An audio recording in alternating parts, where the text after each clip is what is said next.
blunt, especially when it came to men, and always assumed the worst of them. Severally, eligible men have come to ask for her hand in marriage, but she wasn't interested in getting married and so asked all of her suitors to back off.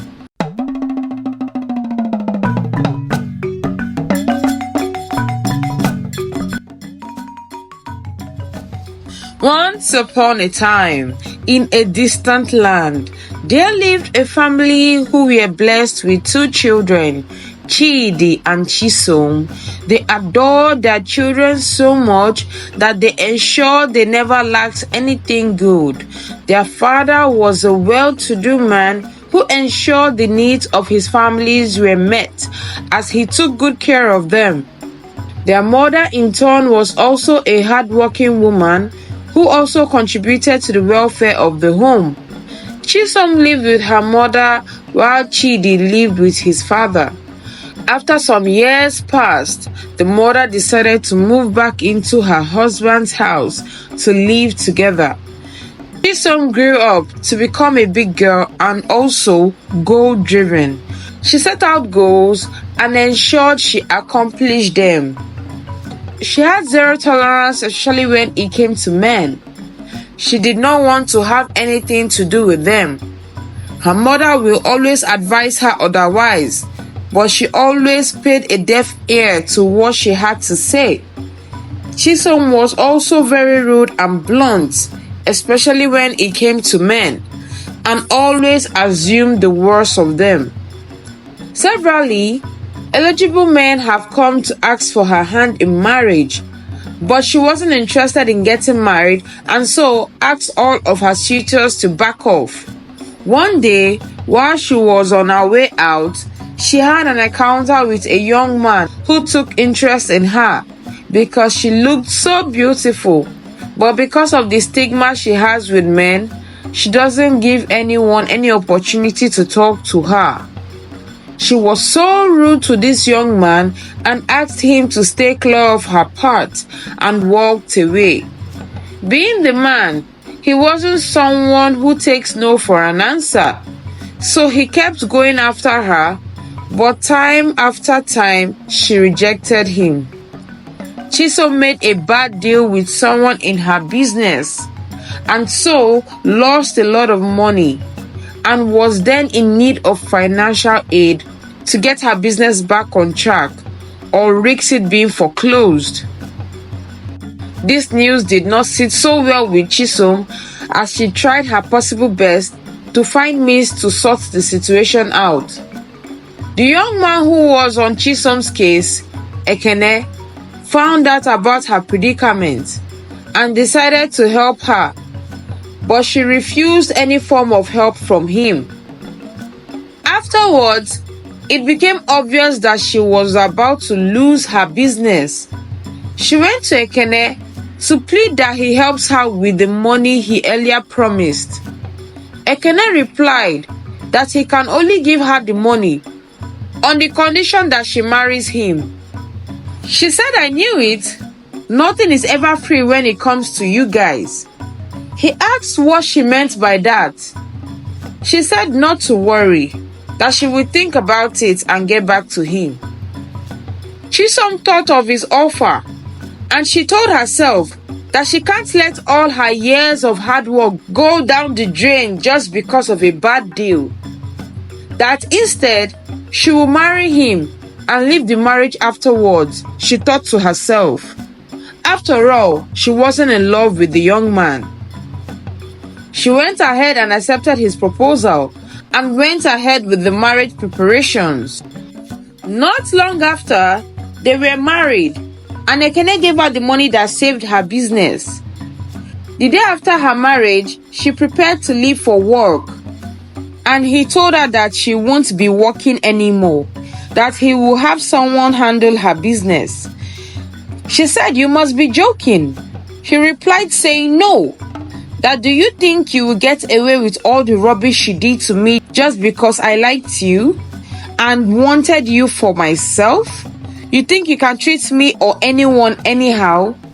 He further replied, "The papers he gave her to sign when he was about giving her the money for her business, and that given she did not have enough time to go through the papers again, that he tricked her into signing a new document from the original one he showed her.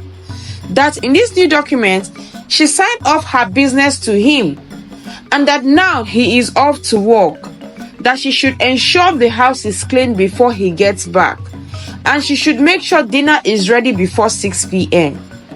She called his bluff and contacted her lawyer, who went through the documents saying that she truly signed off her rights to the business to him and can only get it back after they must have been married for at least 2 years, he said. When her husband Ekene came back home, he asked her why dinner wasn't ready and why the house was untidy. Chisom started yelling at him, and he kept warning her not to shout at him, but she turned deaf ears to what he was saying, and the next thing that happened was he gave her a dirty slap and told her that he is the boss in this home and no one talks to him in such manner in his house, and that she should never try such again in his house, and he stormed out of his house to go find where he could eat. Chisom, still in shock as to what just happened, held her face and started crying and wondered what she had gotten herself into. It made her remember how she was little and her father and mother used to quarrel, though it was mostly about his infidelity, but she could not remember her father ever hitting her mom. She asked herself, how did I let myself to be deceived like this? That she never wanted to get married. She let out a loud cry again. Ekene made it a habit to always assault Chisom, and he paid no attention to her needs. She will have to beg him for practically everything, as he has crippled her only source of wealth. He would insult her at will and make her feel less of herself, that she had to beg for money for food, to buy toiletries, even money to make her hair. This continued till one day, Chisom went before her husband on bent knees and asked he please forgive her if she has ever hurt him in any way to make him treat her like that. Ekene pulled her up and asked her to sit. He asked her why she was so rude to him when they met and continued to undermine him. She narrated that years ago, when she was still a kid, that one day, while she was on her way home with her mother, they got home and walked in on her father with another woman on her parents' matrimonial bed. This encounter broke Chisom's heart so much, and her mother was beyond heartbroken. She watched her father beg his wife for mercy, but she paid deaf ears to his pleas, and she packed her things and left with their daughter, only as their son Chidi was in school at the time of the incident. She said she would come back for him. Chisom said days later, after they left, that she went into the bush to go think about her life when she had a terrible attack and lost her virginity.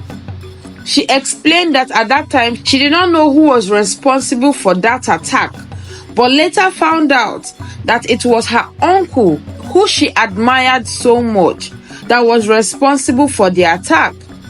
Because she saw the clothes he wore that day he committed the act in his possession, and she knew the smell of the rapist was familiar, even though he wore a mask to commit the act. She said that from that very day she hated men, and the fact that it's what is in between their legs they think with, that she refused to have anything to do with her father even after her mother forgave him. She said she never told anyone that it was her uncle who raped her, as no one will believe her story. And so she has always had this hatred in her heart for men and never wanted to have anything to do with them, till he came up with this proposal. Ekene, feeling so bad, went on to ask Chisom to forgive him, that she truly has every right to hate them, as life hasn't been so fair to her. He went on to say that he has also contributed in making her life difficult and justifying her hatred for men. He made a promise to her to always treat her right and that she can start going to work, that her business needs her. She hugged him and said, "Thank you." She went back to work and this made her so happy. He sent gifts to her, welcoming her back to work, and it made her blush. Back home, they would discuss and laugh about how their day went, and while he would caress her face, Chisom would ask him, "What attracted you to me?" He said, well, he saw how she was dressed that day, so he could tell she was a businesswoman, and seeing how she moved and carried herself with so much pride made him like her more. That day and then, he made a promise to himself that he would make her his bride. She replied saying, "Congratulations, you made me your bride."